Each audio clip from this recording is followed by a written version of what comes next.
Welcome to the Watch It podcast. On today's show, life in a silo? A granary, you say? No, a bunker, as it were. Mm-hmm. We're talking about season 1 of Silo, the show. Yep. Fantastic. Yep. Season 2 is coming out next week. Cannot wait. We will be covering it. Mm-hmm. It will be a Watched It thing. We're going to cover it right after it comes out. It's coming out on Friday. Yeah. Best way to handle it. It's going to be, I'm so excited for it. Mm-hmm. Especially after this rewatch. Oh, yeah. Like, it's been a bit. Here's the thing. I just rewatched it like 2 months ago in preparation, and then I was like, okay, we're just going to cover it. I didn't think we were going to do like a season 1 recap. I would have held off. You know? But no, I was like, after not watching it for so long, I was like, oh, just so much. I was like, oh man, this is just so good and so much just so well done. Like, just some of the shots that they get in here and just the acting and all that stuff. I was like, I'd forgotten. I mean, I knew it was good, of course, but yeah. So there's 10 episodes. Yeah. We're not going to go through our normal like scene for scene on these. We're going to talk more generic about like what that episode was about and maybe some commentary here and there. I have read the books. So I'm going to talk about some differences between the books. This will be spoiler heavy. Yep. Because we're going to be jumping all around for sure. So I really suggest anyone who hasn't seen it. It's a very mystery show. Yeah. It is totally worth going and watching before listening to this. I know some listeners like to just hear us talk about it, which is perfectly fine. Yep. But if this is one of those shows that I would definitely suggest you go check out. But before we talk about that, I do have a piece of news I got to bring up. Okay. Just came out this Robert week. news. I know. Very sad news. Oh, I might know this. Yeah. Netflix has decided not to move forward with a season 2 of Scavenger's Reign after acquiring it from Max. That hurts. Look, it really ended in a good place. In a good place. So it's still a solid 1-season show. Yes. It ends in a way where it's like everything is wrapped up. Yeah. But it's still open to, there could be more, but there doesn't have to. I mean, if they had continued with a season 2, they didn't even need to pick up with the same characters on the same planet.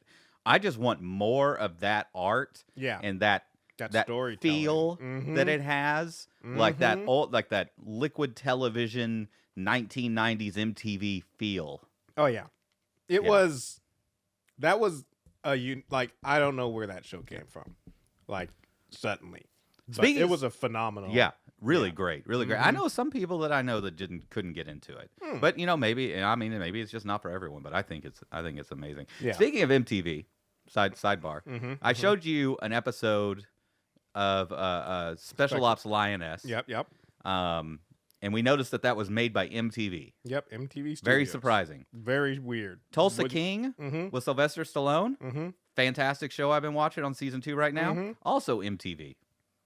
So maybe they're doing something. Maybe they're creeping up as like an Apple TV Plus situation. Maybe it's one of those things like MTV was all about, music and all that sort of stuff. When that fell, they switched into reality TV. I feel like reality TV is on a decline. They're like, hey, we gotta figure out what we're doing. Like, we can't just. But they got a production studio and all that stuff. Maybe they're just would they know that TV is dying? Yeah, 100%. They know that what their situation they got is dying. So maybe they're like, let's go make some high quality TV that we can shop around to, other networks and stuff like that. Yeah, I'm excited for it. I mean, yeah, that's two. I would not. Either one of those, I'd be like, there's no way. I got real quick a little bit of news. Also, you're on season 3 of Supernatural. No, Silo unfortunately sidelined Supernatural this week. It's been announced that filming has wrapped on the second season of something I can't remember what it's called. Generation V. Gen V. Fantastic. Yes. So man, Gen V it started out real not good for me, but about 3 episodes in, you're just like, swung the other direction hard, and you're like, I'm in. I love the girl that can turn small and big. Like, she's my favorite, and the one that can like controls people's minds. Yeah, like her power sucks so much though. The only way to do it is and then the kid who like sees puppets. Everything is puppets. Yeah. It's so good. Yep. Like I said, the season's done. So, and I love the tie-in with. I feel like, we're going to get to Silo in a second here, but real quick, I just feel like season 2, I feel like Gen V only gets 2 seasons I because can see it. Yeah. I feel like it's tied Well, then in. you just fold them into that. Well, because Yeah. that's going to end soon, right? Well, that's the thing is, I feel like season 2 of Gen V is really just going to be the prequel to the final season of The Boys, because I don't see how it continues on without The Boys, especially since they've wrapped it into the same world. And like we got to see some Gen V, even though they didn't have many lines, they still showed up in The Boys last season. I feel like for sure in the last season they're going to be a lot more prevalent and have a lot more to do with it. And I feel like this season is going to set up all that. So. Yeah, where do you go after this season? So yeah, which I'm fine with because, like I said, they tied it in very well and they made a very good spinoff show that I was not expecting to be good. So hey, excellent. All right, Well, let's talk about Silo. let's talk about Silo. So this is based on a Apple TV Plus. Yep, We love Apple TV another Plus. phenomenal show from them. Yep. This is based on a book series, trilogy called the Silo series, but it's Wool, Shift, and Dust are the name of the books. Written by Hugh Howey, who and it came out in 2012. Was when the first book came out. It was adapted for television by a man named Graham Yost. Yep. And he has done some other stuff. Mm-hmm. He has done some other stuff. I remember the first time we watched this, and I saw him attached, and I was like, "Hold up." Yeah. So he did Slow Horses, which is another book series adaptation, and I love it. I just discovered it this year, and it's really good. It's so good. Reject British Spies, very very awesome. He did The Americans, another fantastic show. He did Justified, and obviously it's follow up. I don't remember, Primeval or something, Justified Primeval or something like that. Yeah. He wrote the script for Speed, nice, and the script for Broken Arrow. And also helped with Speed 2, but no one talks about that. I've never seen Speed 2 Cruise Control. It is not good. All right, let's talk about episode 1. Oh, I want to real quick before we jump in. I just wanted to real quick throw out some. I mean, this is to pertain to episode 1. This was a little bit of a spoiler, but so when you're on Wikipedia, they break up the cast into main, reoccurring, and guests. And I feel like, I mean, both in the advertising for this show and then also even on the Wikipedia, they have listed in main. Literally, they have what's your face? Rashida Jones. Yeah, Rashida Jones, and then also I didn't know his name before this, but David Oyelowo or whatever.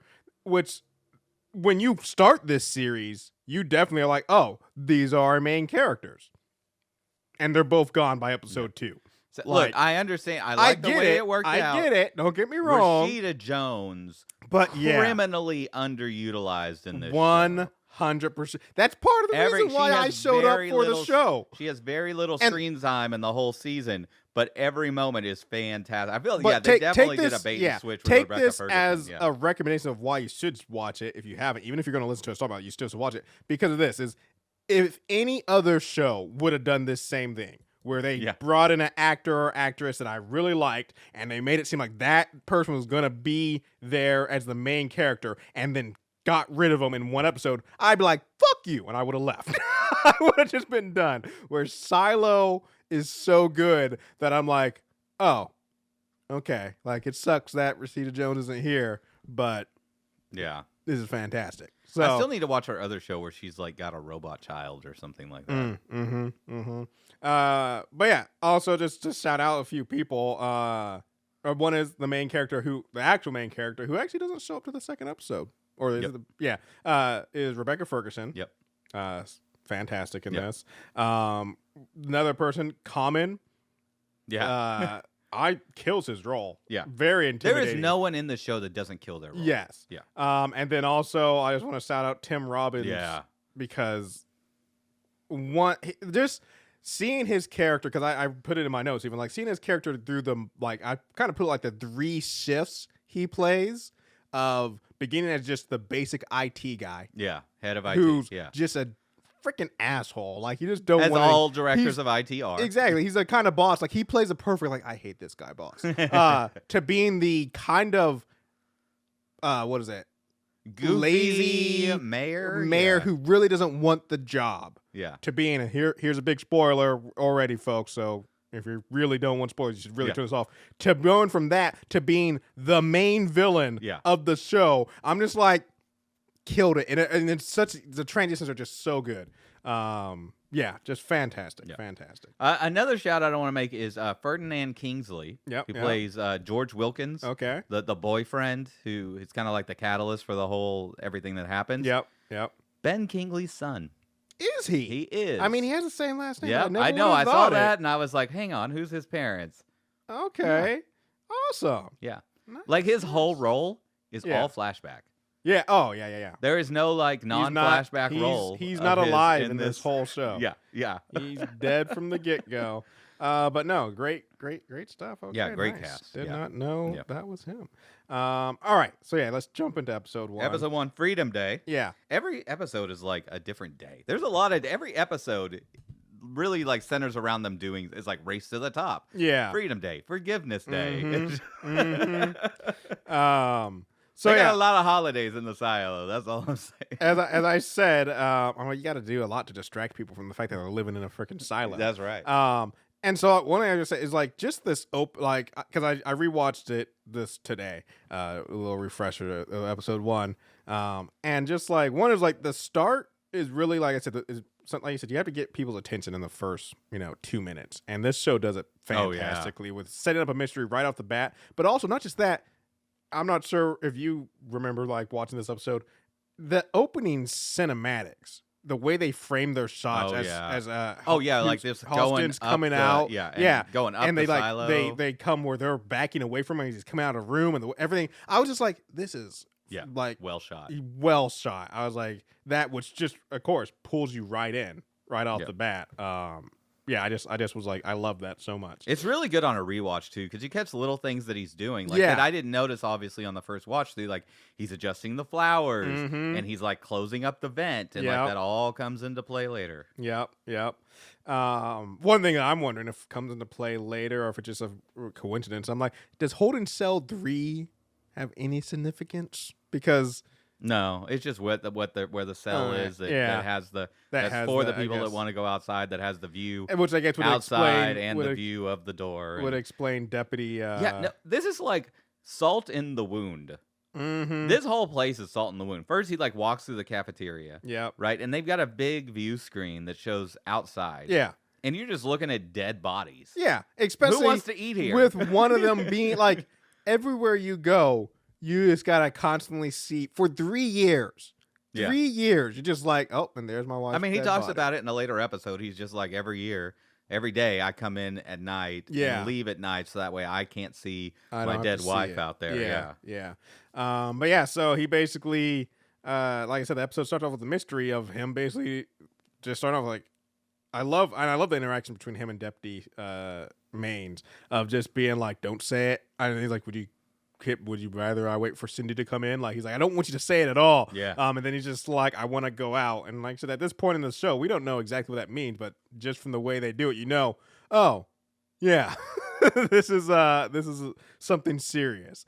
He locks himself in a shell and everything. So it's like, very, very interesting. But from there, we start, which I will say, that's something that this show relies on heavily. And the first time watching it, when you don't know anything, of course, it doesn't bother you. I will say the amount of flashback of this, like this show is between the 10 episodes, I'd say it's 40% flashback, 60% present time stuff, and like that's just a lot to have to do. Like in some ways, but they do it very well. They do it well. Confused? No, you don't. You never feel like you don't know when a flashback is happening. That's for sure. But so the rest of this episode is essentially a flashback where basically we kind of get the grist of the silo of where like you're only allowed to have kids. I was going to say breed, but that just sounds so bad. You're only allowed to have kids when approved. Every apparently female has at some point has birth control put in that stops them, and then only you get 3 attempts to have a kid, and you get 1 year to do it each time. Yes, I was a little upset that the countdown started before she got her birth control I was removed. like, hold the quotes phone. Got birth control removed. Big quotes there. So real quick. Can we talk about the intro? Oh yeah, it's okay. the intro's okay. I'm not a fan. I feel like ever since Heroes, Mm-hmm. Heroes was really the defining point where like its opening was just Yeah. crescent. It was a what do you call it when the moon goes in front? Moon. Eclipse, because the Yeah. eclipse was like what started the whole thing, and then Heroes, and then Yeah. it moved on. Yeah, we're ready And to there go. are a lot of shows that do that, and I love it, and that's Yep. the way it should be done. Unless you're gonna do something like a WandaVision Yeah, or something So- like that, where you're gonna like sprinkle in clues. that's what I was going With to the ask I'll give you. you the exception. Raised by Wolves. I'll watch that every time. I will watch that. I'll watch that just for fun. I'll watch. You'll the just intro watch the intro and then for Raised by move Wolves. on. It's so Yeah. beautiful and the music is so good. Yeah. But no, this could have just been Silo. Yeah. Or And I mean, a moved lot of on. shows do the intro where it's like the first episode, you get the full intro, and then from that point forward, then yeah, you just throw up a quick like imagery with some ambient music, and then we're off. And so I'm okay with that too, because like I feel like you could have an intro like for the first episode, that helps bring us in. I was actually wanted to ask you because in the intro I noticed like at 2 point, I mean there's a few different imagery like trees and stuff, but at 2 points during the intro, at one point the spiral staircase they show it as like the spine of a human, and at another point they show it as like a DNA strand. I'm like, does that have anything to do with anything, Robert? Nope. No, just artistry. Yeah. Look, Donnell, you're going to ask me a lot of questions that Yeah. I'm not going to answer. Oh yeah, no, I don't want you to. I just wanted to know. But no, that doesn't mean anything. So they go to get her birth control removed, and the doctor here, and I guess this is Donnell's first like. I really wish that it had been Thumbs up. I wish it had been the same doctor as Yeah. Rebecca, as Juliet Nichols' dad. Yeah. But no, I thought this doctor I had seen him before.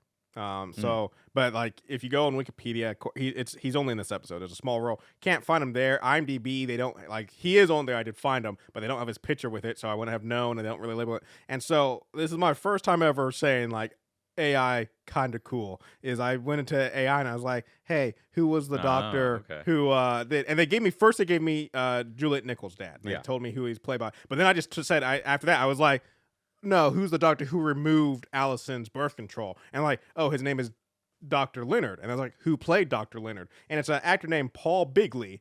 Like I said, not a real big, but mainly plays, small roles in TV shows, just a small role actor, which is perfectly fine. But I just thought it was cool that I could really just keep like, no, I don't mean that doctor, I mean the other doctor, and then that stuff, and it was able to give me that information. There is some good AI stuff out there. Okay. Yeah. Anyways, but yeah, so I was listening to side note.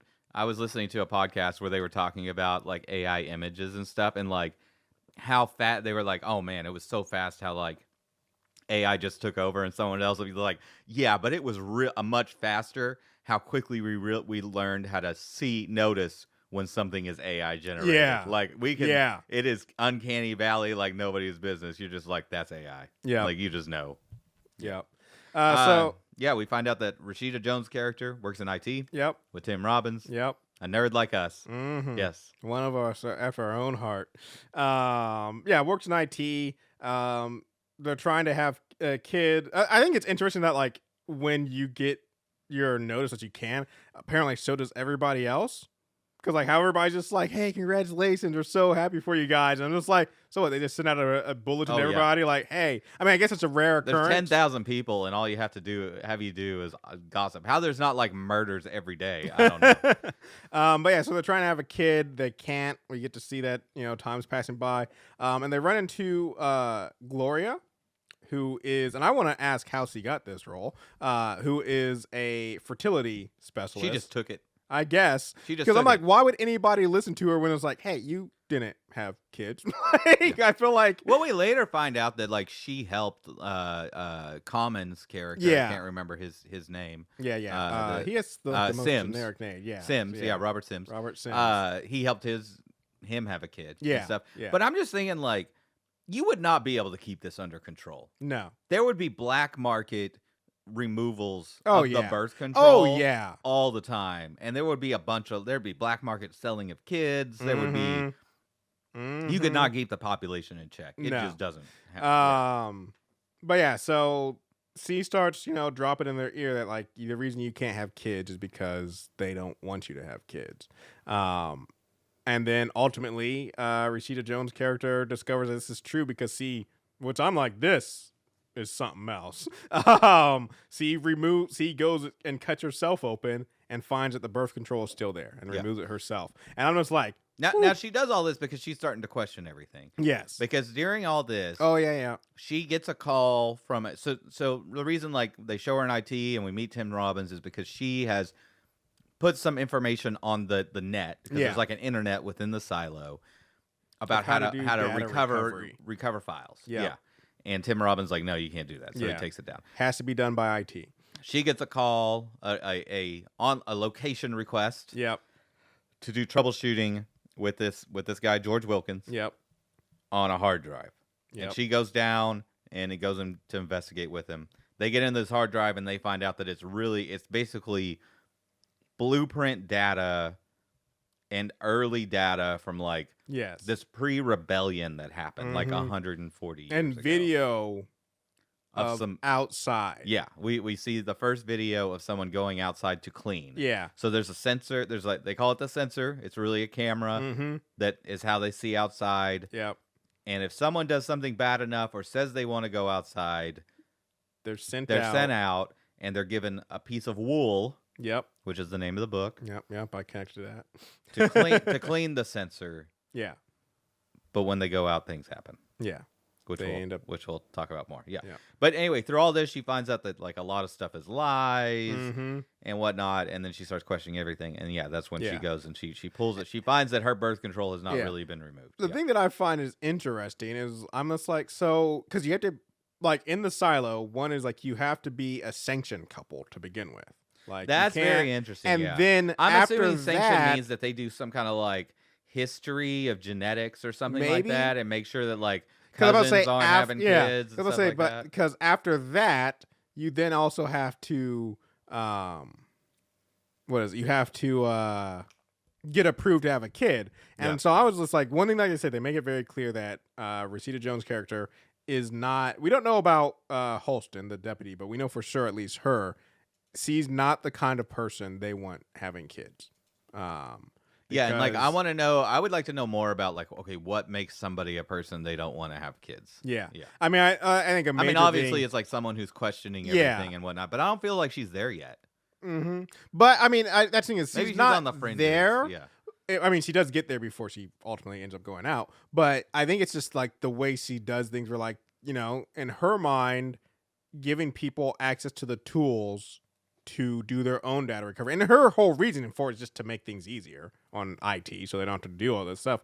But in her, that's perfectly sensible. Like, and she did it without getting permission. I think that might be like a key thing because like you're the kind of person who you'll just do something if you think it's best. And we don't need that kind of mindset. Like we need everybody to be going by the book and not strain. And when they want to make a change, you need people like, what's his name? The deputy who comes in, Paul Billings. Yeah. Like he does everything by the book, and when he does want to go outside, he always asks and gets approval. Like he's not just going to do it. And so I think that might be something that kind of like we don't get to see a bunch of her past, but I'm assuming like just seeing that part of her doing where she did her post without getting any approval is like kind of showing her character. But so she ultimately decides she wants to go out because she believes it's not actually a barren wasteland out there. And she tells her husband, the sheriff, that if she cleans, she's like, it is clean and nice outside. Yeah. If I clean, that's how you'll know that it's clean and nice outside. If it's bad outside, I won't clean. I'm like, you should do the opposite. Yeah, exactly. And that's the other thing is like also to explain, like one of the ways they kind of explain why everybody who goes out cleans is when they get out there, as we see with her, they see the world as a beautiful like paradise. And so they want to clean so the people inside can see it. And then my only issue with this is like, okay, if you were there for a prior cleaning and you watched somebody else go out there and clean and realize nothing changed, so when you got out there, why would you be like, oh, I got to clean this so they can see? It's like, you didn't see the last time it was clean, so why would you think that your time cleaning would? Yeah. But yeah, she cleans, and that's pretty close to where it ends. We kind of just get a little snippet of what's going to come up in the next episode, which is that there's been a suicide by this guy named George Wilkins. Yep. And Juliet Nichols is said it's not a suicide, it's a murder. Yep. And she is working down at the very bottom of the silo in the generator. Yes, in the generator. And I cannot wait to tear this generator apart. I cannot wait. All right. Well, we can dig into the reactor and your issues with it as we jump to the second episode here, Holston's Pick.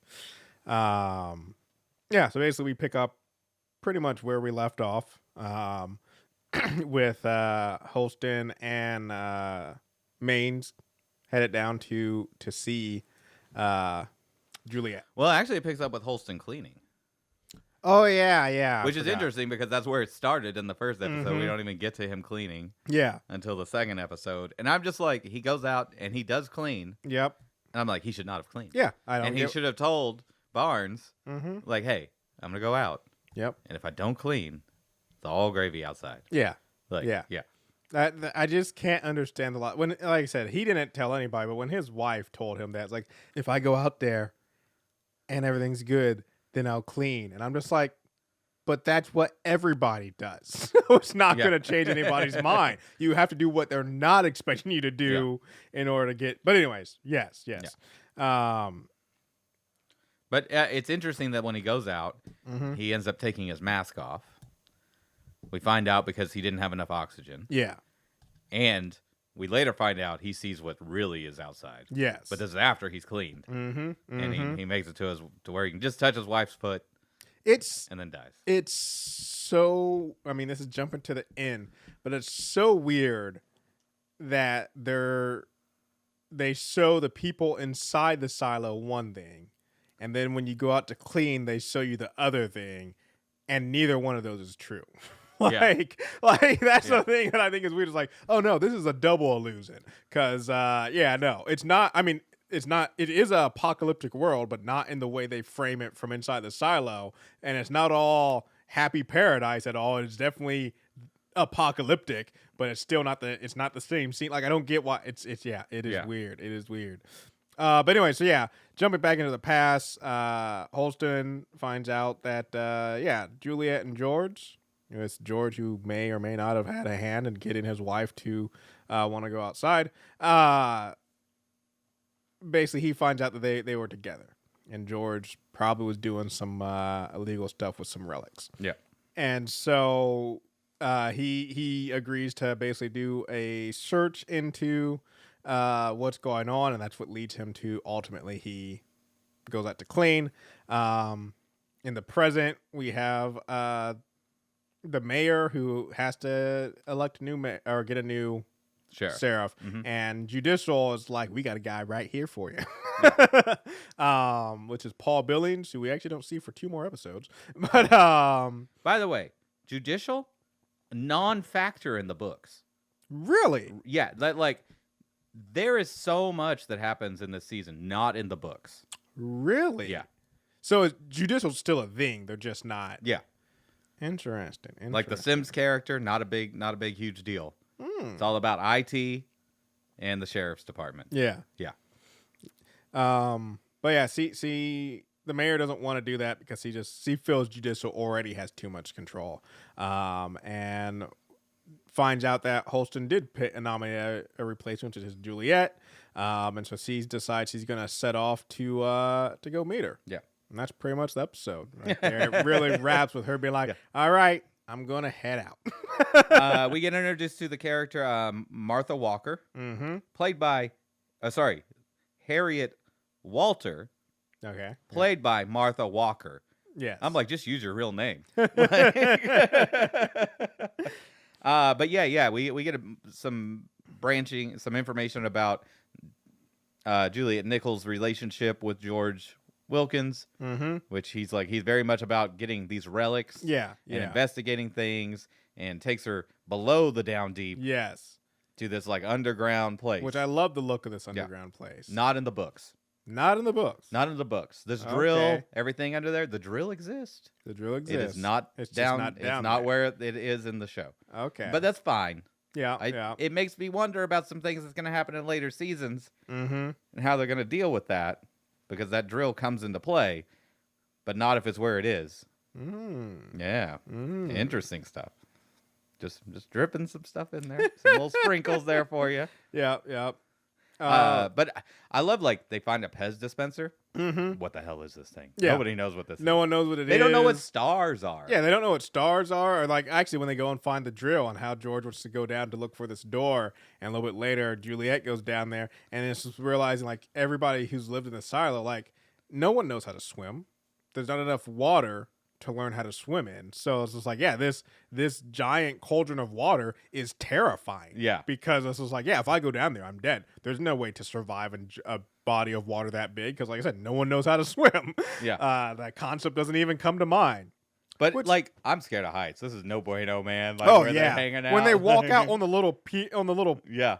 freaking pipe or whatever, I'm just like, nah, man, I'll stay I back think like here. living in the silo, like especially if you're like up top and looking over those railings Yeah. all the time, you'd get, Speaking of which, because it's like though, 144 levels down. It's yeah. 147. I have it written down. No, 144. Yeah. But that's my thing I don't get is like, I mean, I guess it's because maybe he had to stop to see people because I'm just like, it's all, I mean, but even when Juliet goes down, she goes down, not Juliet, Allison goes down. She goes down and like stays the night Yeah. and stuff. But I'm just like, 144 floors, like, while it's not easy, it's like there's By the way, plenty- that's like floors in levels, yeah. but it's each level is like 6 stories of like a regular building. Maybe that's Yeah. why. Because I'm about to say, just like it doesn't seem like it's take that long to get up and down. But okay, yeah.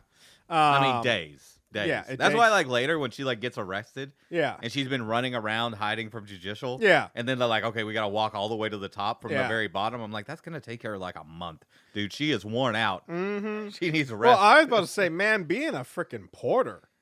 Yeah, can we talk that about is the a porters? job right in the there. books? Yeah, Porter's a big deal. yeah. Like, could there's a bet. whole like perspective of of a bunch of the porters and like their day-to-day life and carrying messages and all sorts of stuff. Not really explored a whole lot in this season. Maybe season 2 they'll do more with that. Yeah. Anyways, so we pick right back up with Well, I wanna say before we get to episode 3. mhm. So he's got like a rope Oh that yeah. he's gonna use to go down. Mm-hmm.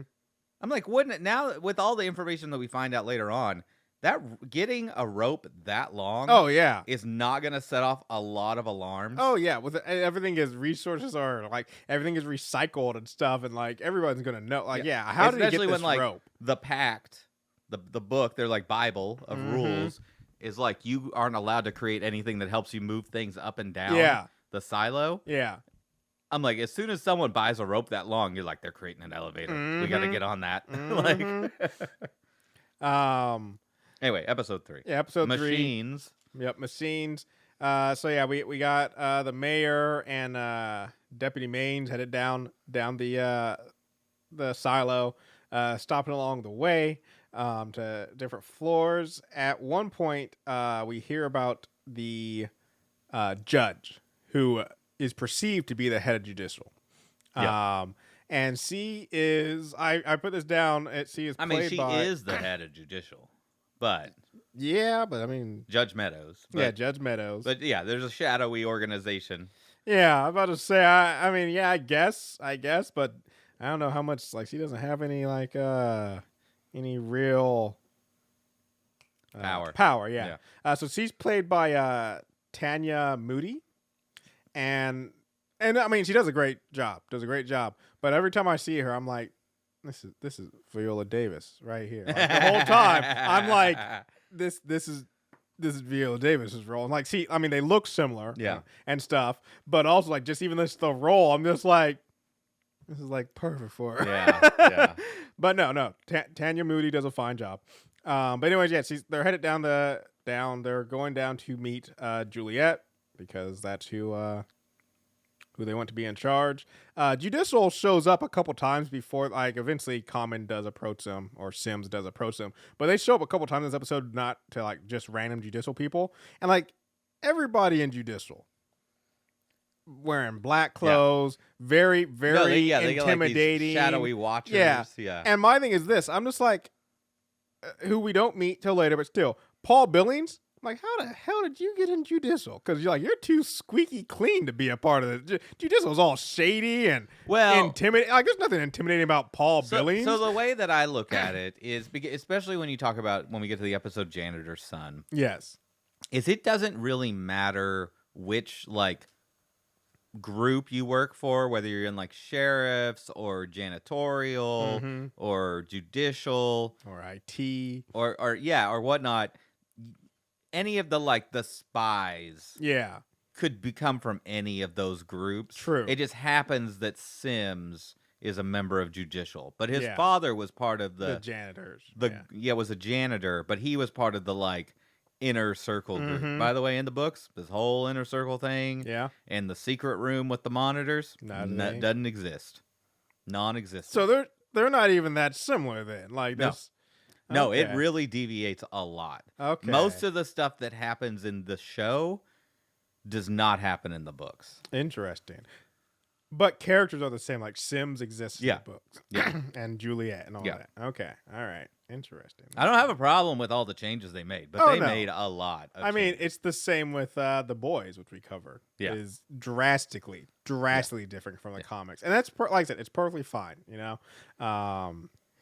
But we get introduced to Dances with Generators. Yes. The Juliet Nichols, our main character, who is working down in mechanical. Yep. And keeping the generator working. And it's also like very, very particular about who and how it's working. I mean, I would be too. Yeah. But like I said, this is my baby. This is the thing. True, but like one thing they keep pointing out, like, this is your shadow. I'm like, it's like, because I've worked in IT and how like, there's always that guy who knew so much, but they're the only ones who knew it. And it's like, if you get hit by a bus tomorrow, then what? But at the same time, when you're the guy and you're in charge of that server, you're like, nobody touched my server. You don't want anybody. That was like me when I was running the phone system. I'm like, you get out of my phone system. You don't want anybody to, but that's the problem is you're letting your ego be like, nah, it's mine. I got to keep it. It's like, well, you could die.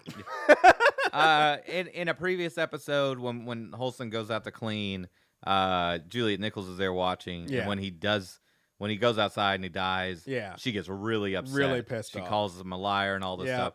We find out that in flashback that he had promised to send a message to her.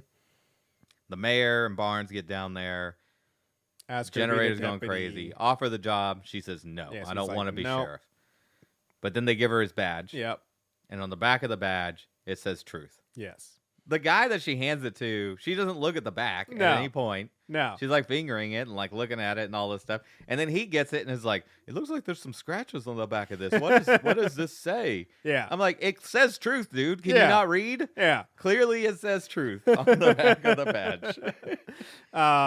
And this is what convinces her that she's like, Holston wanted me to be the sheriff. This was the message he was talking about. And so she realizes that she needs to do this, but before she can, she needs to shut down the generator to get it back working. And all I can think about during this whole scene, like what we see a little bit earlier when she's talking to her boss and she's like, we need to shut it down.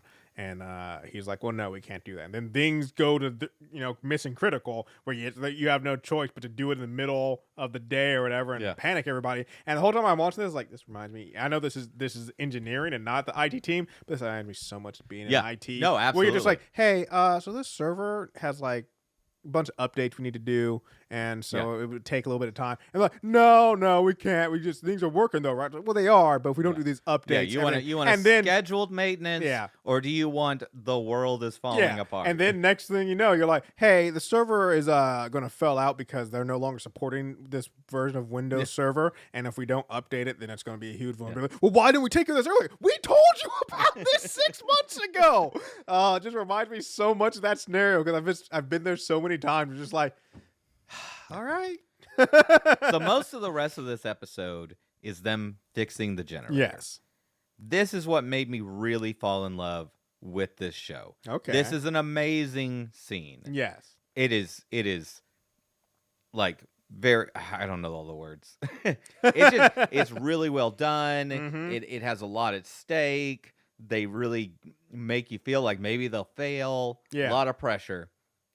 Now I'm gonna shred it. I was about to say, this makes you, because the way you were talking about it before, I'm like, wait, this is what made you like this show? Because I feel like you're It's about a good scene. It's well done. Right. Okay? It gets the Okay. heart racing. Mm-hmm. This is not how turbines work. Okay, the whole crux of the problem is like, okay, we can shut down the generator. By the way, I love when they shut it down and like the screen up top flickers. That's what I want to and talk shows about. everything green outside. Yeah. Well, let's talk about it for a second. Then. Okay. Because my thing is this. I'm just like, that scene happens, and they show people having a reaction to it during that scene. Well, like a little girl, yeah. Oh, like no, one even person, no, they also show that the lady who okay, fair enough. What is it? Who hates, which I can't understand her either. The lady who hates Juliet, who works in the sheriff's department, we didn't mention it earlier, but I can't understand her at all because she hates Juliet, and I'm like, why though? Like, if it's coming from a place of loyalty to Holston, No, I think it's kind of like she's a down deep person coming up top. Yeah, I think there's a lot of top bottom little like hate stigma going on. Like maybe. the people at the bottom hate the people at the top. She kind of seemed to have a thing of like she was really loyal to Holston. And I was like, well, because this is Holston's pick, you'd think you'd be more welcoming to her. Like, you think you'd be hateful if Billings was brought in. But anyways, yeah, C also sees it, and they show a few people like reacting to it, and then that's it. And I'm like, I'm sorry if I'm sitting there. And I know the power just went out and it was only for a second. But if I'm sitting there, even if I don't have doubts about the feed, if I'm sitting there and the feed that we've always seen of a desolate wasteland suddenly flickers to a wonderful lush paradise, that's all I'm talking about for the rest of eternity. Like, did you guys see? Everybody saw? Did you see that? Like, the fact that like it's just never like, I get that it's for us, mainly the audience, to see, but I'm like, you showed characters seeing it too, and so I'm just like, how is that not everywhere? How is Judicial not like going out and assassinating anybody who saw it for 2 seconds? Well, also, like, if you've read the books and you understand like Tim Robbins' character more, you're like, why would he allow anyone near the screens when this is happening?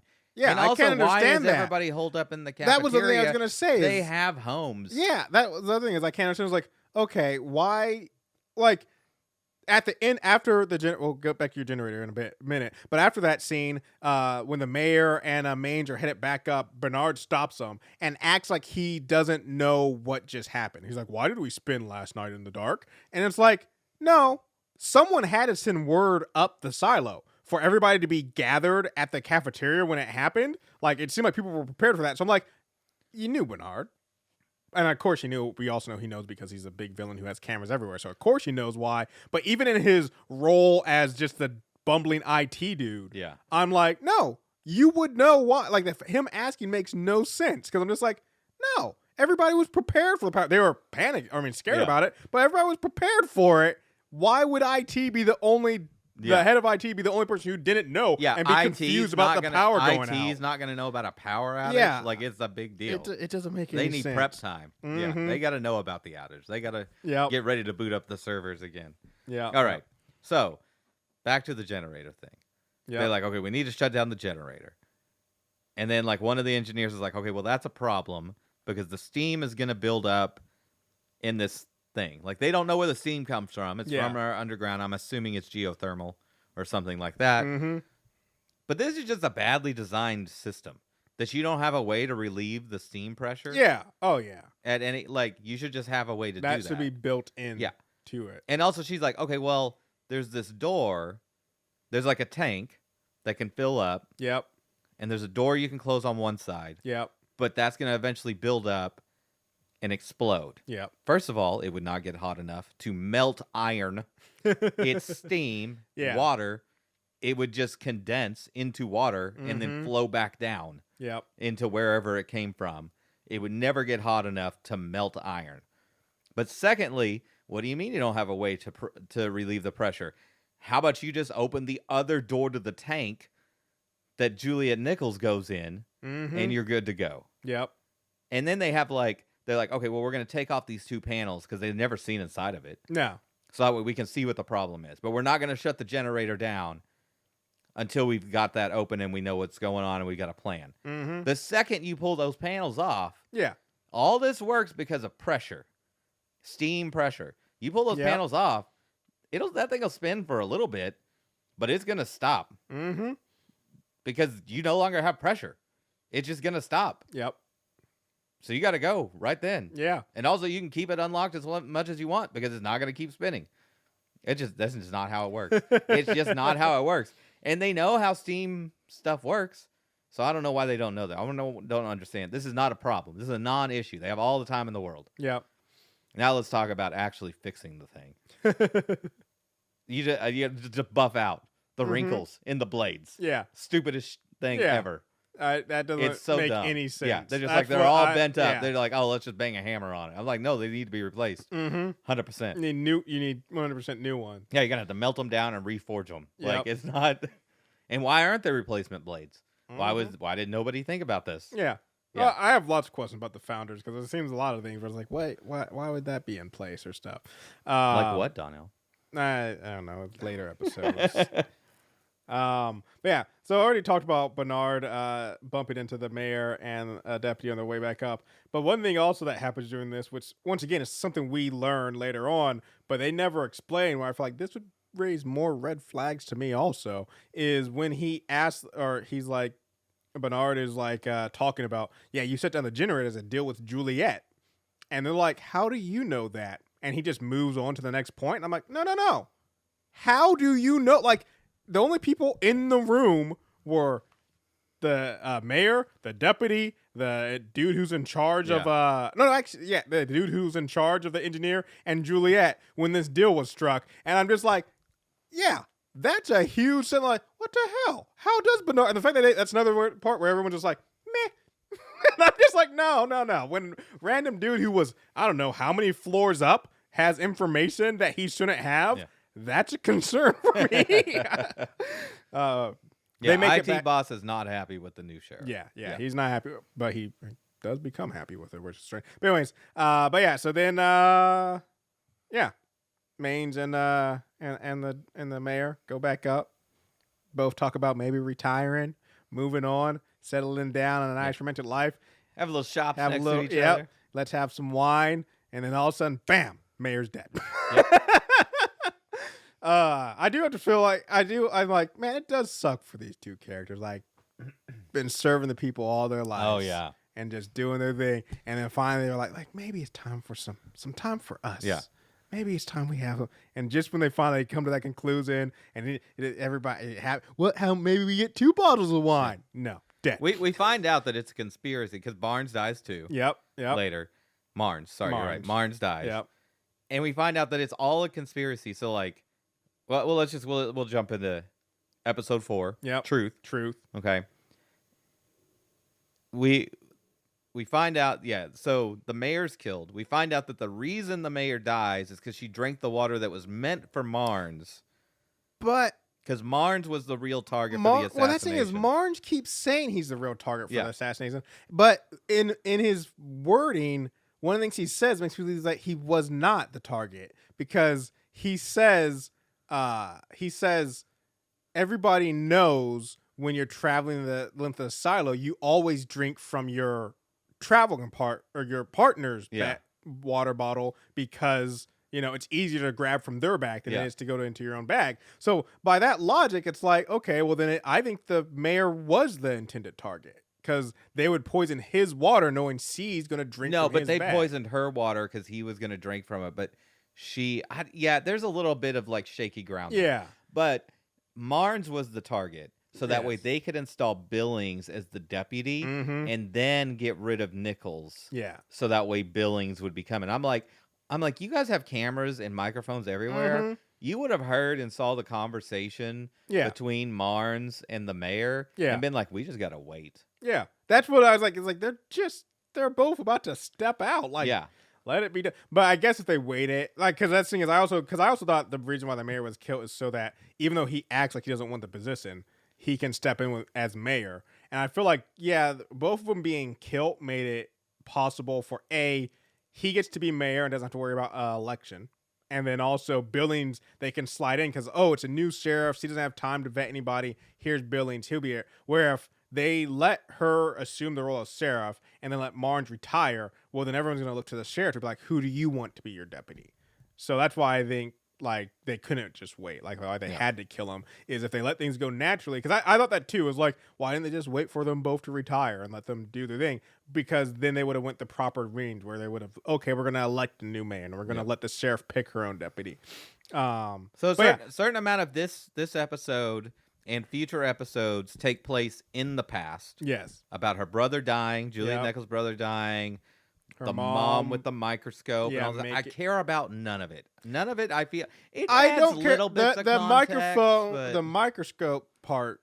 The stuff with her brother. I think it's just so we can get to that stuff. Yeah. But the microscope, for me at least, adds a greater understanding of exactly like the degrees they're willing to go to keep. Yeah.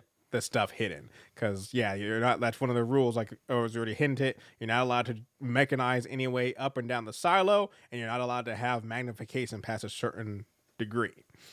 Yeah, are two of the rules that are really hammered in. I put down just one thing to put down. I was like, this is a rough first day as a sheriff. But like, hey, you're a sheriff. Mayor's dead. Yeah. This is a very fast episode. Mm-hmm. It very much just moves the plot forward. Yeah. IT boss becomes mayor. Yeah. Interim mayor. Which I will just say, and I know this is a government and not a company, but like, there is not a company on the face of this planet that number 2 in charge of this is going to be the guy in charge of IT. Yeah. There's no way in hell. Yeah. That's I put out. That's how you know this is all some sort of secret cabal shit, because there's no way IT is number 2 in line of charge without some secret cabal going on. Juliet Nichols has a brief meeting with the Stargazer guy. Yep. And she finds I have him down as creepy guy because he's a little creepy. A little creepy. She finds the file on George Wilkins. So the Star guy, his name is Lucas. Major character in the books. Absolutely major character in the books. Maybe he picks up more. He shows up a few times through this. And then, like, at the end, he gets like, well, I don't want to jump too far ahead. Yeah. But he takes a very different trajectory in the show than he does in the books. Okay. Yeah. I was wondering about that. But we jumped to episode 5 because there's really not a lot happening in episode 4. Yeah. No, episode 4 is. I mean, a lot happens, but there's not like anything really interesting to talk about. The only thing I do want to bring up is Juliet is on her, her crusade to figure out what's going to happen to George Wilkins, and she is just terrible at doing stuff covertly. Like, if you're gonna be the sheriff to gather information, you should probably like do some sheriff stuff. And the fact that she keeps turning, like, I put down, like, the one thing that Juliet is like, she is one of the most annoying characters, like, in this thing. Every time she turns off the radio, I'm like, you do realize, like, if you want to be able to keep doing your other stuff as the sheriff, you have to do the sheriff stuff first. And she's like, nah, I'm just gonna ignore it.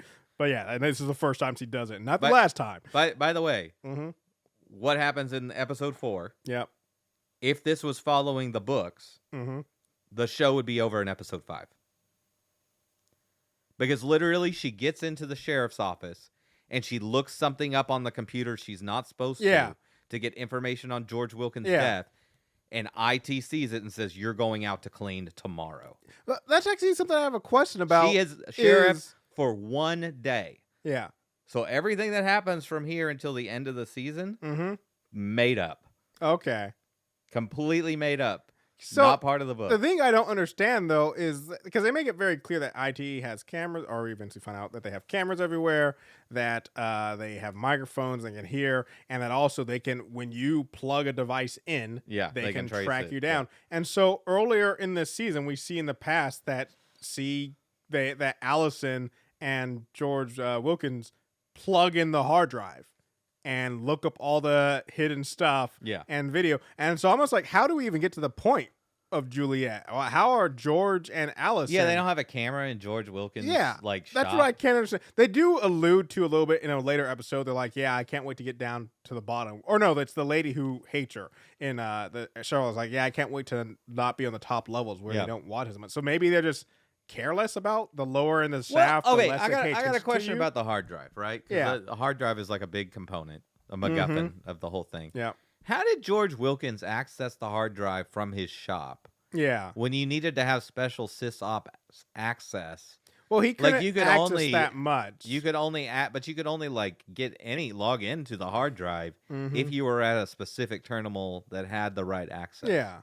Well, he didn't access it in his shop. Remember when he first brings Allison and he's like, I can't find. I tried doing what you said and I can't get anything. It just seems like the drive's empty, is what he said. Well, yeah, but then she was able to figure out the password, but it was at his at his little stall. He's an IT, so he got hacking skills now. I guess. What was I going to say though? There's something about the hard drive, and I can't remember.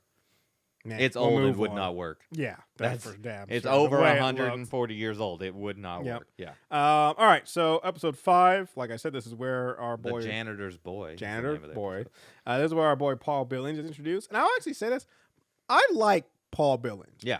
He's not a bad character. He's just a straight shooter with upper management written all over him. Exactly. Not upper management in this silo, no, but somewhere. Yeah. But yeah, I like him. And I think it's in the last episode actually. Something happens that brings him down a little bit because he starts to have like tendencies like maybe he's gonna be on the side of people who, and maybe he still is, but like I said, he's definitely like he's gonna be on the side of people who are like, wait a sec, this isn't right. But no, he's a by the book, the pact, law and order type guy. Mm-hmm. And what I don't understand is why is the sheriff position not in on the spy ring? Yeah. That should be. You would think that would be part how of they are. should. Yeah, the sheriff should be in on the situation, not outside of it. Yep. Yeah.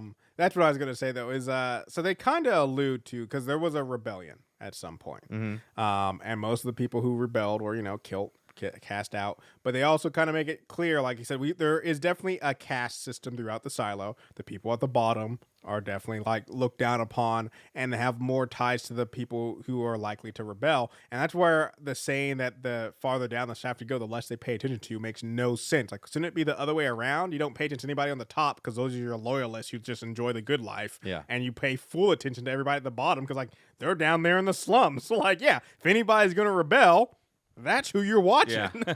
Like, that's who you should be watching. So I'm going to call the spy ring going forward the Friends of the Silo. Okay. So this is when we get into like the meat. Yeah. There's like two major components of the show going forward. Yes. There's the conspiracy around the murders. Yep. And there's the conspiracy around the cleanings that involved the hard drive. Yes. And Wilkins' death and all that stuff, right? Yep. So this episode, like, the mayor has been murdered. Yes. But the real target was Marnes. Yep. Marnes got murdered last episode. Yep. So now it's who killed Marnes and who killed the mayor. Mm-hmm. And they try and frame this guy, Patrick Kennedy, who's just a random dude. Yep. Who had an altercation with Marnes the previous day. Yes. Juliet Nichols figures out that they're trying to frame him. Yep. Because they've got the wrong apartment. They go to his and she old breaks apartment. into the wrong apartment. Yeah. Finds like all the rat poison and the notes and all that stuff. Yeah. And then when she comes out of the apartment, she sees this guy Trumbull. Doug Trumbull. Who's like one of the friends of the silo.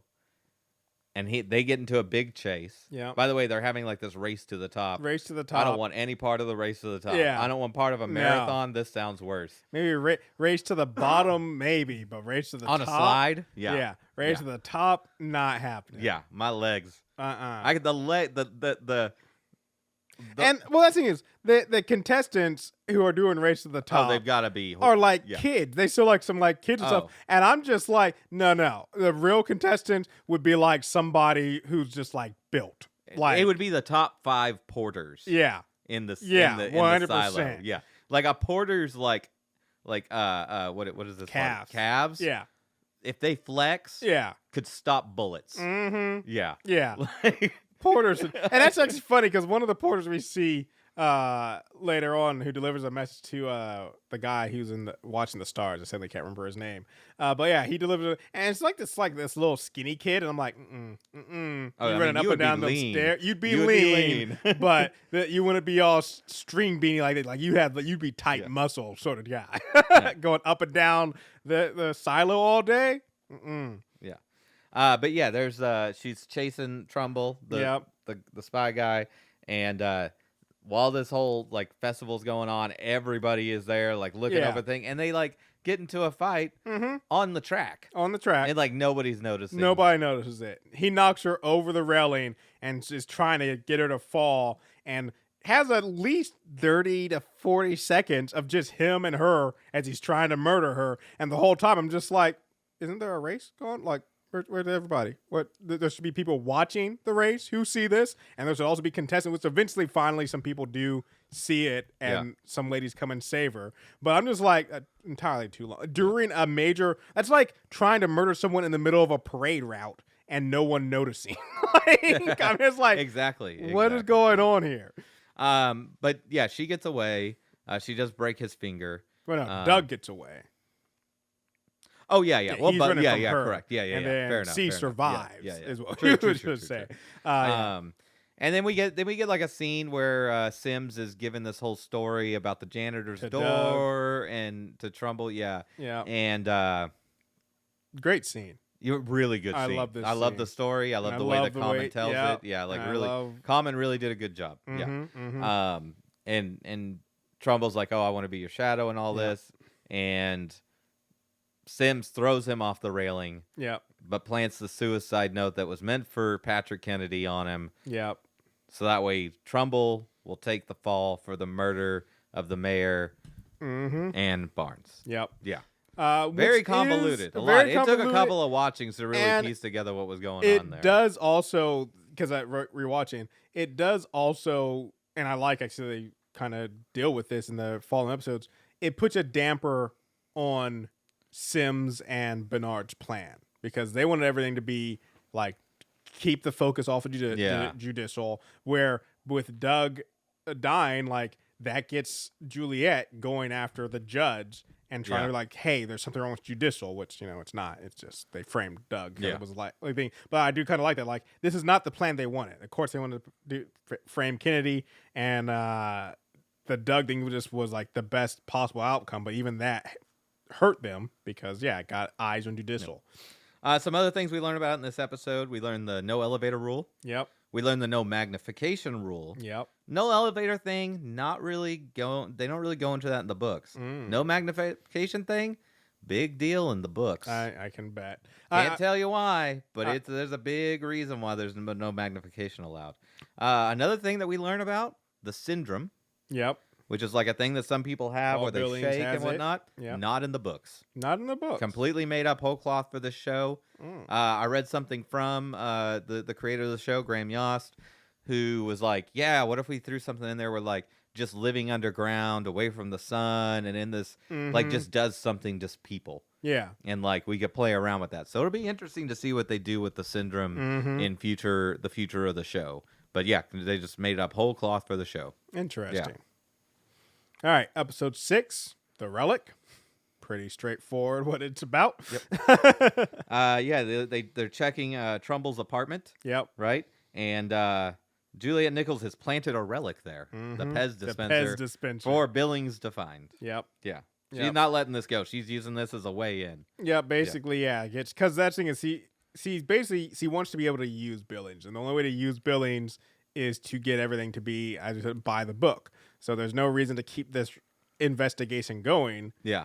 Unless they can connect Trumbull to the bigger relic / murder ring stuff. Yeah. And so yes, planning this relic gets Billings on board, and they use it as an excuse to track down a relic dealer, Regina Jackson, who we find out is George's previous girlfriend. Yeah. Ooh, that's got a sting. Yeah, and not only by the way, that, this all takes place during Forgiveness Day. Yeah. And not only that, she really makes it obvious, like, George doesn't love anybody. He just uses people for relics. Well, we find out later. I know. We find out later. I'm just saying right now because it really sways Juliet. Yeah. She almost gives up after finding out this because she realizes that, at least in her mind, George didn't even really care about her. So why is he putting forth all this effort to figure out who killed him?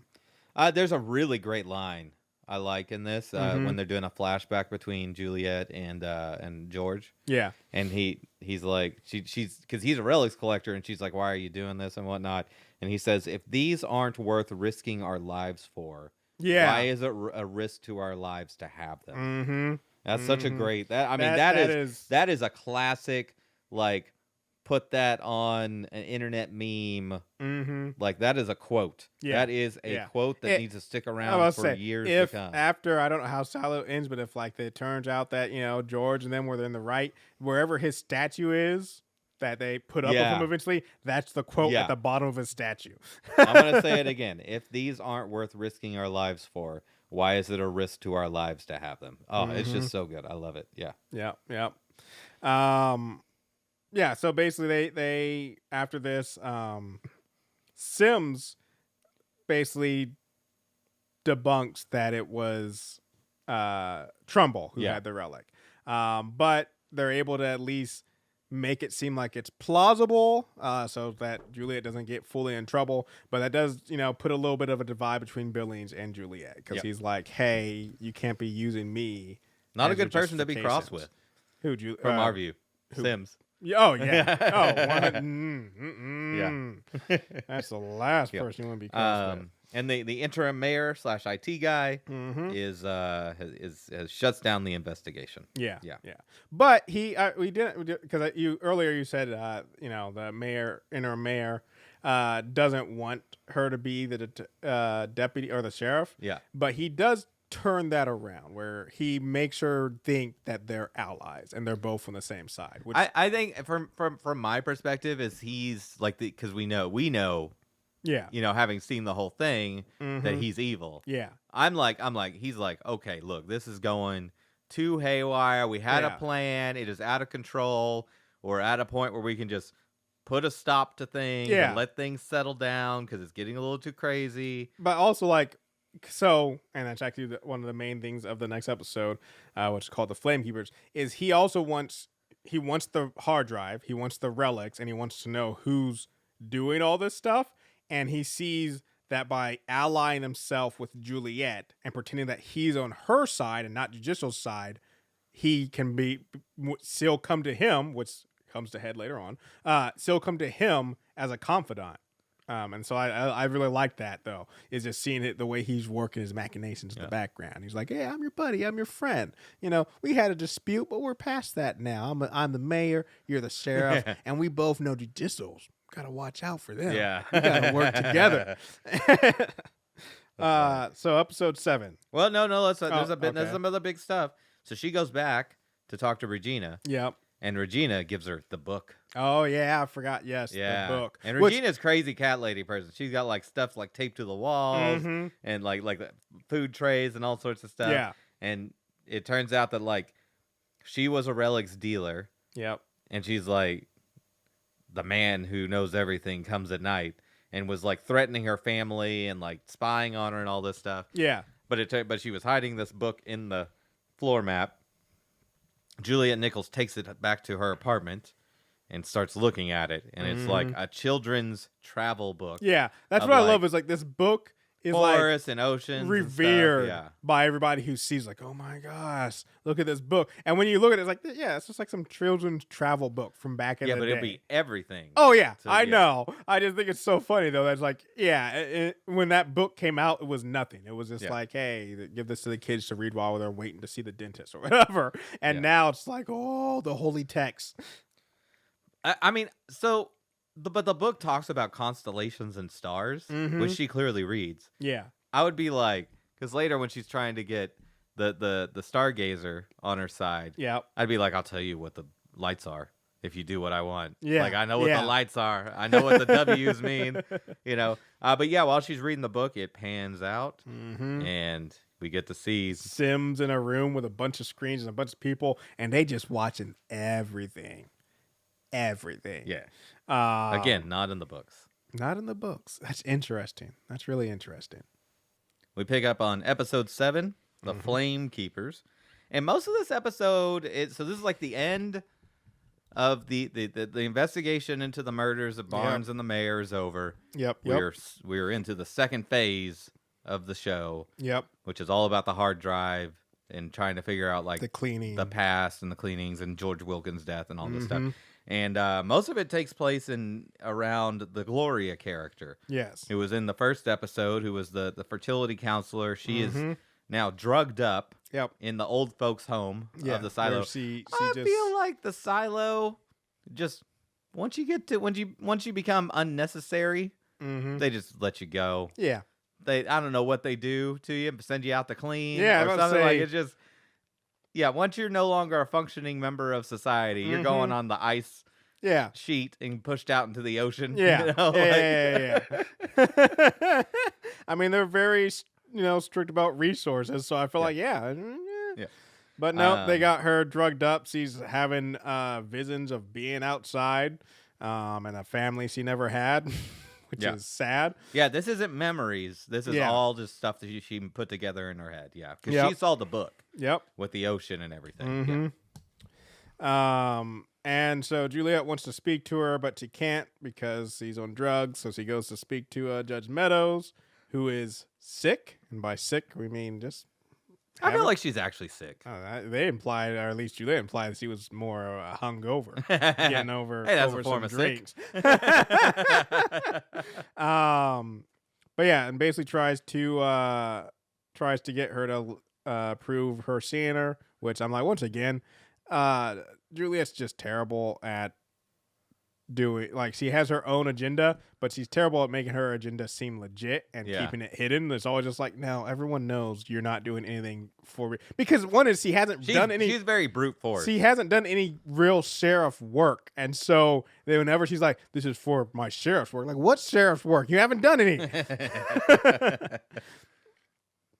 But yeah, so she doesn't get approval, but she just decides that she can go through her dad because her dad works in the thing. They've been estranged ever since she left as a kid. And amazingly, this comes up in a later episode. Like they haven't even seen each other in 20 years, which in a silo with only 10,000 people, to make sure that you don't cross paths with your dad in 20 years, that's an endeavor. Well, I mean, it is really kind of made clear that people don't stray more than like 10 levels from where they're born or where their situation, wherever their day-to-day life is. People from the top don't have to go to the bottom or from the mids to the low deeps or from the mids to the top and whatnot. And the dad was very busy. 20 years. And, I mean, they go into it in later episodes. Yeah, I know. It's because they're estranged. I know. I'm just saying, like, you have to consciously be like, I ain't seeing that man ever again. But eventually they do wake up Gloria for a little bit with the dad's help. And she finds out about the cameras behind the mirrors. And she finds the hard drive in her vent. Yes. Yeah. And this is also where interesting thing starts up that continues into the end of the season. And I'm just like, okay, well, this doesn't make any sense. Judicial is all about watching and listening to everybody.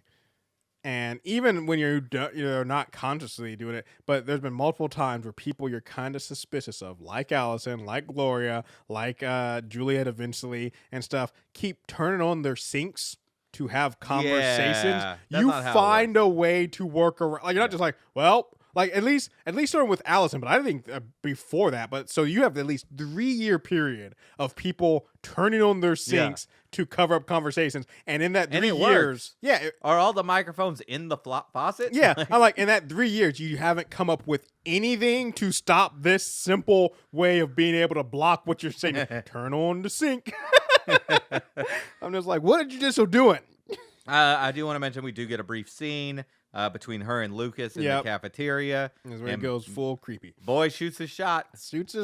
But it was like, dude, read the room. So like, I don't know. I feel like, I mean, she almost leaned in for it for a second. I didn't, at least for me, it just seemed like he comes out of nowhere. Like they're talking about the stars. I can't remember the exact conversation, but it's like, no way did it seem romantic or flirty. And he's like, and now I kiss you. And I was like, where did this come from? Like, to me, I'm just like, he's like, a girl's talking to me. That's what it seemed like. Like, well, she said words to me, so that must mean she wants to have my babies. Well, that's like, sure. But at the beginning when they meet, she's like, you've never dated a girl. Yeah. Ever, right. You know what? Maybe that actually does make things make a lot more sense.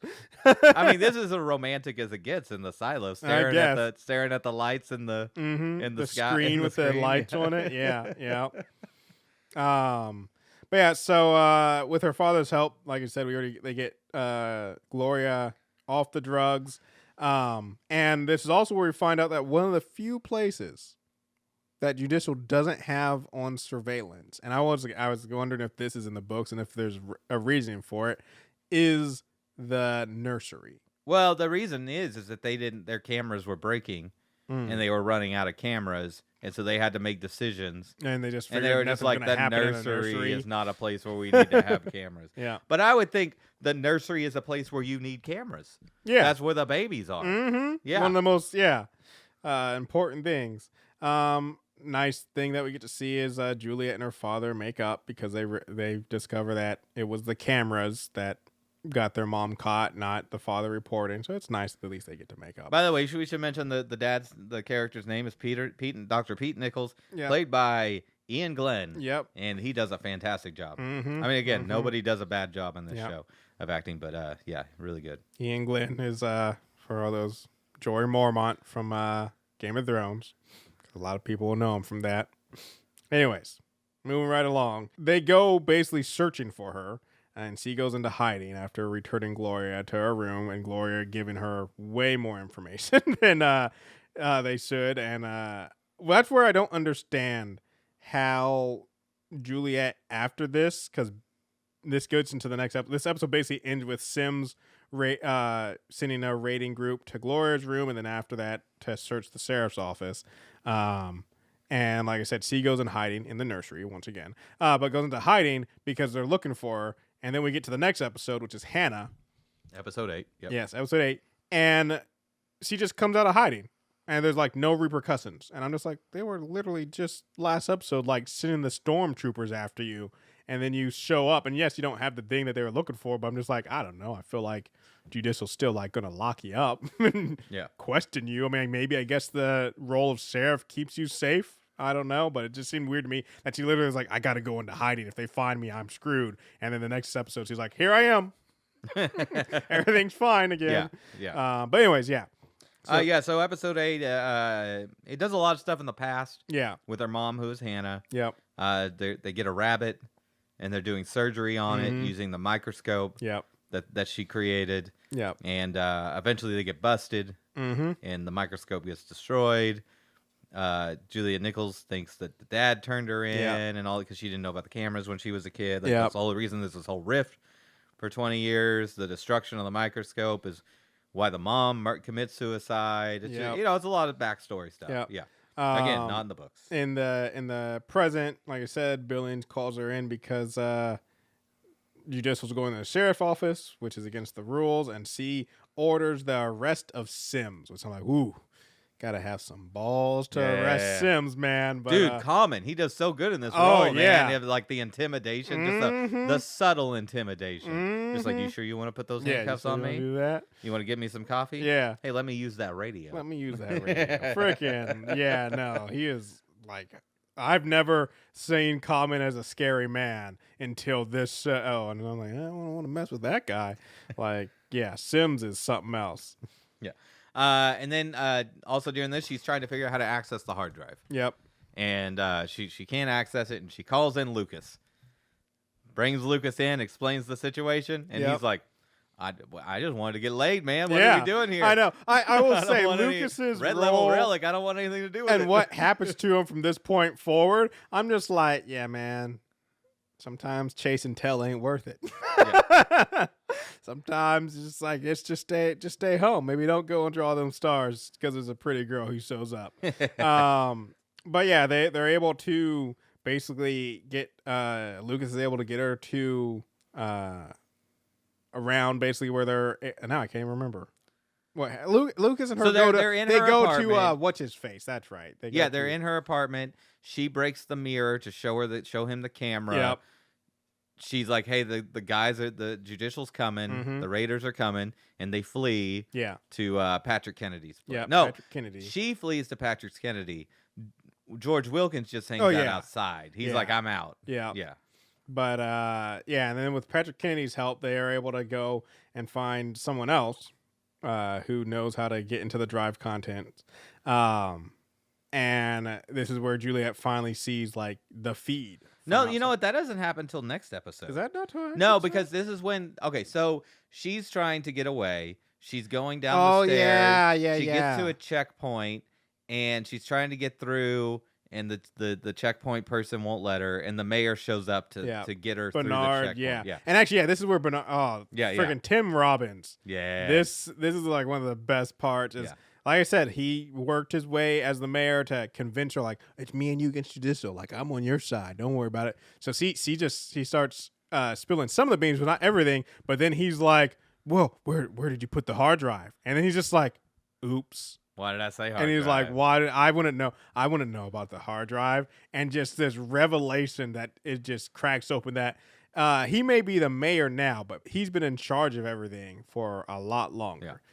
He's running the shadowy cabal. That's even, like I said, it's like an extension of judicial, but not directly judicial. It seems to be very attached to that. But yeah. He's in charge of the room with all the cameras and all. And it's just, by the way, this is his character in the books. Okay, this is his character in the books. Yeah. Yes. Not. I mean, there's a lot of stuff that they do, but he's the same general character. Yeah. And then it's revealed that Bernard got Sims out, and he shows up to arrest her, and they start saying, "Oh wow, I can't believe you just said you wanted to go outside," even though she didn't say she wanted to go outside. And then C jumps. I feel like that's a real easy way to get somebody out of your way that you didn't like. You just get like a handful of people to be like, she said she didn't want to go outside. She wanted to go outside. It's like I said, I really like when they bring up, because Billings is like, well, she can have a hearing. And she's like, a hearing with judicial? Like, if judicial is the one who wants to get you clean, it's like, yeah, it's a very flawed system. I'd be like, yeah, I didn't say I wanted to go outside. Who are the witnesses? 5 guys from judicial. You're just like... Yeah, I'm screwed. By the way, I like the Billings character, but at the same time, get it together, man. Yeah. Like, when he rolls in, I can understand him being all like, the pack. Yeah.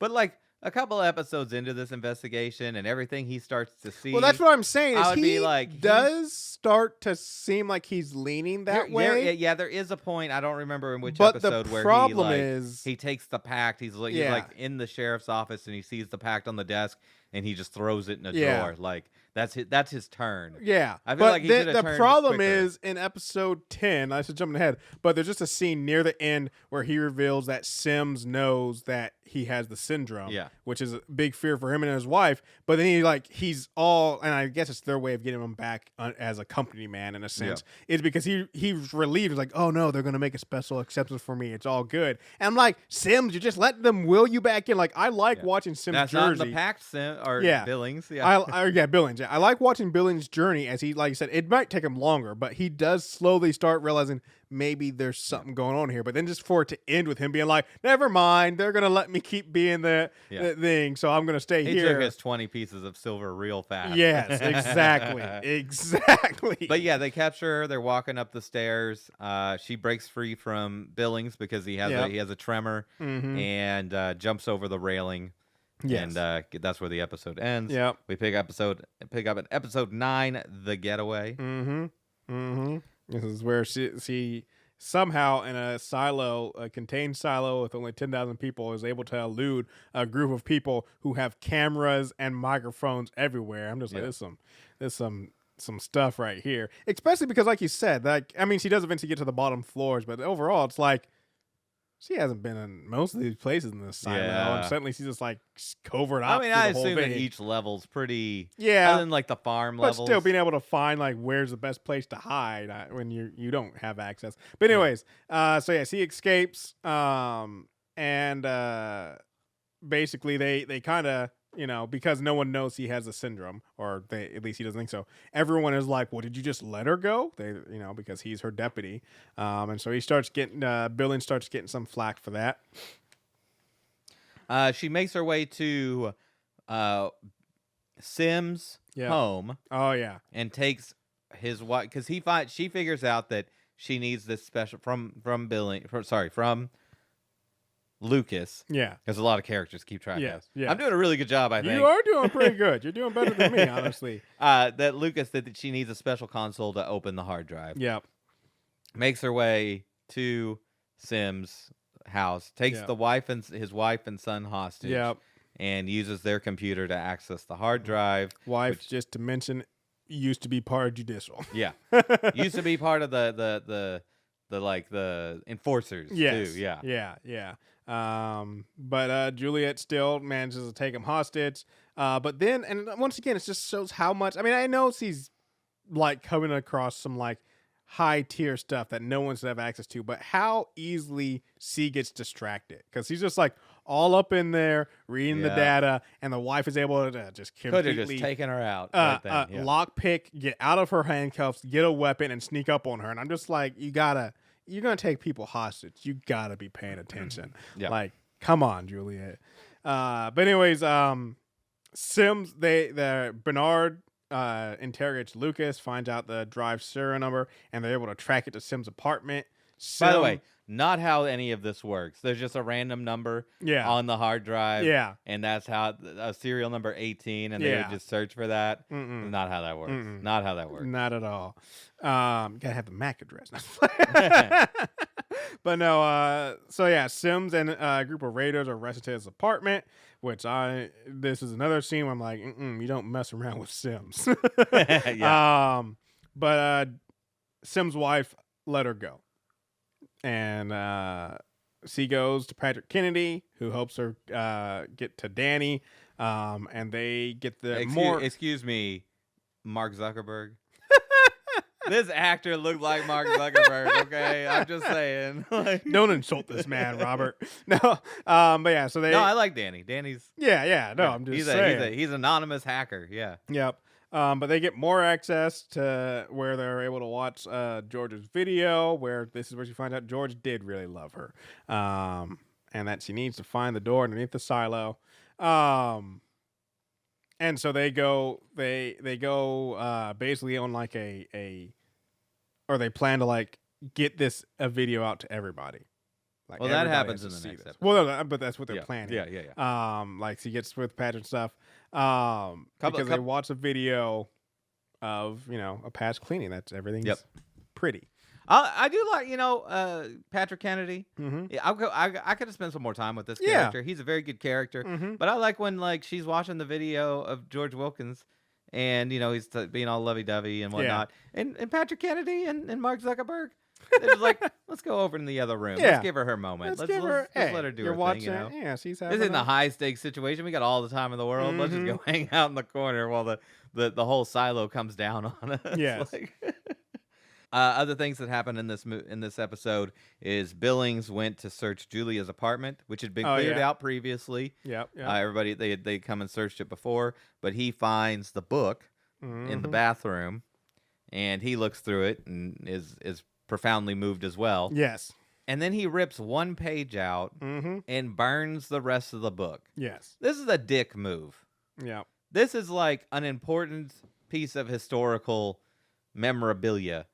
And it doesn't matter whether you got one page or the whole book. You are dead. You are going out to clean if you've got one page or the whole book. I think his views of it is if because he wants to keep it for himself, or maybe for store record, however you want to look at it.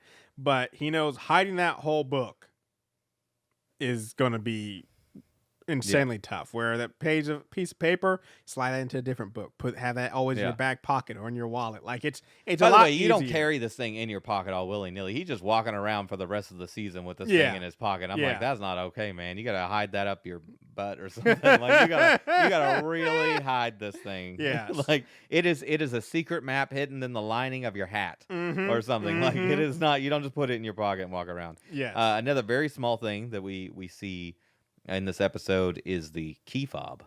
Oh, yes. That the mayor has, that the IT boss has, that says 18 on it. It is blinking. Yeah. Very important item in the books. Yeah. It's really important in the book. I mean, like, not like super, super important, but it's a key, item.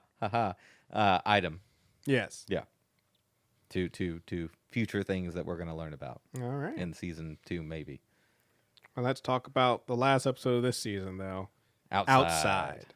So yes, Juliet has Danny broadcast the footage to the silo. So it says to the silo, but it seemed like it was only to the broadcast booth. No, it went to all screens. It went to all screens? I'm assuming every screen and like They're like like in the cafeterias. Yeah. So And this the is another and the screens scenario and, like, where IT. once again I'm just like, how is not everybody talking? Like, especially after the first time, like I said, you're sitting there, the power goes out, you for 2 seconds see an outside world that's wonderful, like, oh my gosh. But then maybe you start thinking like, maybe I was seeing things, maybe it was a fluke. And then all of a sudden, out of nowhere, right after the sheriff apparently announced she wants to go outside, but then goes on the run, you get another glimpse of the outside world being beautiful and nice. And then you're just like, back to they normal. didn't really deal with any fallout from this. Yeah. I mean, it was only up for a few seconds, and only a small portion of the silo would have seen it. But the rumor mill. But I'm just saying would have that been small crazy. portion Yeah. would be like, yes, while a majority of the silo would be like, what are you talking about? That small person like, you have no idea. Like I saw, it was nice. Yeah. Yes. And I love when they're running, when they Mhm. they're like, okay, we did our thing. They shut Yeah. down all the screens, and then they're running off in all directions. And Patrick Kennedy's like, give me the watch, and she's like, are you kidding? serious? I'm like, first of all, just give the man his watch. Yeah. That's the price. Yeah. I'm like, Kennedy, you going out to clean? Like, the watch doesn't matter. Like, Yes. how important is this watch to you that you are willing to do all the things that, like, you have committed a major terrorist act. Mm-hmm. Like, it doesn't get much worse than this, other than like rushing the door to open it. Yes. Like, Yeah. you're just it's over, Patrick. You Yes. gotta hide forever. Yeah.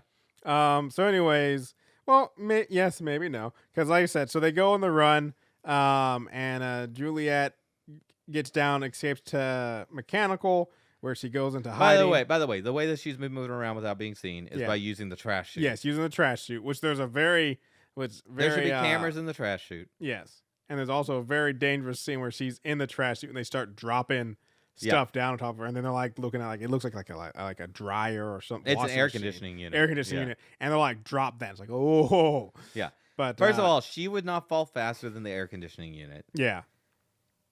She would not. It's very convenient that she falls a long way. Oh yeah. She falls like 50 stories or something. Like, it doesn't matter what's at the bottom of that thing. Yep. You're dead. Yeah, But she falls on like. There was water at the bottom, and you don't. No, 50 stories. That's more than Is 60 that feet. Is that a 60 feet or more is like falling on concrete. That's how much like Even water if you tension hit at the doesn't. right angle? You would nope. Oh, okay. Your legs would shatter. Yeah. You'd just be dead. Yeah, there is no. Anytime you see in a movie or show or something where they jump off like a big cliff, Yeah. that's like a couple of 100 feet down, no, they're dead. Okay. It does not matter how you hit that water, you just die. It is the same as hitting concrete. Mm. Water tension is no joke. Nice. Yeah. Anyway, Yeah. she falls on like conveniently. Yeah. There's like Bags of, some like- bags, some pillows. Yeah. for her Soft to land on. garbage. They would not have enough time to get her Out of the way before that. Yeah. Yeah. Before the air conditioning unit smashes in, but no, somehow she does go, and she goes into hiding in Mechanical. But then Sims and Billings, or no, it's Billings there. No, I think it's just Sims and Bernard. They show up to get her. Yeah, Billings is up top. He didn't yeah. have time to get down there. Yeah. They show up to get her, and she strikes a deal with them, saying that she will come with them if everybody in Mechanical. Which I'm like, maybe this is why. What's his face? The guy. No, I can't remember Lucas? his name. No, not Lucas. Patrick. Patrick, yeah. Maybe this is why Patrick might get away, even though he's not directly part of Mechanical. No. Yeah, they basically say, hey, if you stop saying you don't want to go outside Yeah. and you come with us and you go outside and you don't ask for a tribunal, we're just going to let everybody else that was part of the conspiracy, we're going to let them go, which Yeah. I would not believe Yeah. for a second. I mean, we do see that Lucas still gets sent to the mine. yeah, but he doesn't so- have to go out to clean. Yeah, it's true. He doesn't, but that was because he helped him, not because of her deal. But who knows how it works out? Yeah, Lucas gets 10 years in the mine. Yeah. I feel like that's a bit aggressive Mm-hmm. Mm-hmm. for sure. So this is like the end of the Lucas character. Yeah. For now, he might come back. I don't know how. So in the books, Mm-hmm. he is the IT guy's, Tim Robbins' character's right-hand man. He is the shadow of the IT guy. Mm. Interesting. Yeah. Throughout the rest for the next 2 books. Yeah. But they're wiping him away, and Like, they've he's got like the the little- Sims character Yeah. that's like supposed to be the shadow of the IT guy. Yeah, he even says that. It messes up a lot That of is story interesting. in successive books. Yeah. A lot. Like, devastating amounts. It reminds me of, like I said, with The Boys. I remember talking about how at the end of The Boys, and they reveal that Ryan, Homelander's son, is alive, and stuff. And I'm like, yeah, that changes completely the story of the comics, because in the comics, the boy and Butcher's wife are long dead. And so it's like, just, that's what they do with shows sometimes, is it takes things that are established plot points, or I even think about, and this is part of the reason why I stopped watching this show, and then I just realized it was dumb. I think about The Walking Dead, and they kill Carl, who is the main guy's son, Rick Grimes' son. Yeah. They kill Carl in the show, and like, I wasn't a big fan of the comics, but I knew of the comic storyline. Carl is pivotal to a lot of the end storyline of the comics. I'm like, how could you do? And so, like, I guess, like I said, when it comes to making a show, in the books, Lucas and Juliet, they have a relationship. They fall in love, and it is pivotal to the plot. So I don't know what they're gonna do. I can see ways in my head of like how they're gonna like replace the elements of what he does. Well, I think about like just like The Boys and The Walking Dead. I also think it's just like, no, they're not intending to tell the same story, is my guess. Like it's based off of that, and it's the same universe, but this is a different interpretation of somebody else's story. But we get part of the deal is she gets to see what happened with Wilkins. I love this scene when they walk into the room and she looks and sees all the cameras and where they all are and all the microphones, and she says, "We never stood a chance." And Bernard's like, "No, you didn't." I love those two, that interaction for me is just so perfect, where she's like she just sees what she was up against, and she's like, "Never stood a chance." I just love Bernard's confidence, like, "No, you didn't." It's just like fantastic. But they play back some of the security footage of when George was confronted, and she gets to find out that, you know what, he wasn't murdered. He did take his life, but it was because he realized like the jig was up, sort of deal. Like they were going to take him into custody and torture him, and he was like, nah, rather not. And so he, at the end, there is no, I mean, yes, he did it out of distress, but overall, like, there is no conspiracy of who killed George. George killed George. Like, it's what we find out at the end, which is sad. Good times. Too. Yeah. Good times. Good times. But then there's a revelation where down in the mechanical, they're talking about the heat tape that started all this, and how stealing it, this seems so weird. And Walker's like, well, that's because what we have down here is the good stuff. And they basically realize like the heat tape they use is probably why, there's people don't survive out there. And so they actually get the heat tape switched out. So they send up some of the good stuff from mechanical to be used when Juliet, what I have questions about these suits is like, why, I mean, like I said, it's, so you can have a flaw so people die all the time. But my thought is like, just logically, like not outside of the whole conspiracy side, logically, like, why not just make the suit completely sealed? Why do we need the heat tape at all? I mean, they do that. They do that for the astronauts. Do they? Yeah. Oh, okay. Yeah, they put tape around that stuff. Yeah. All right. Okay, never mind. But yeah, so they. I mean, there's only so much you can do with rubber stoppers. Yeah. And things like that. So, So Juliet gets suited up, sent out into the world, and everything's paradise. Well, I want to talk about. We haven't talked about. I love the little speech that they give before someone goes out to clean. Yes. They're like, once you're outside the law. Yeah. We can't force you to clean, but we ask you to.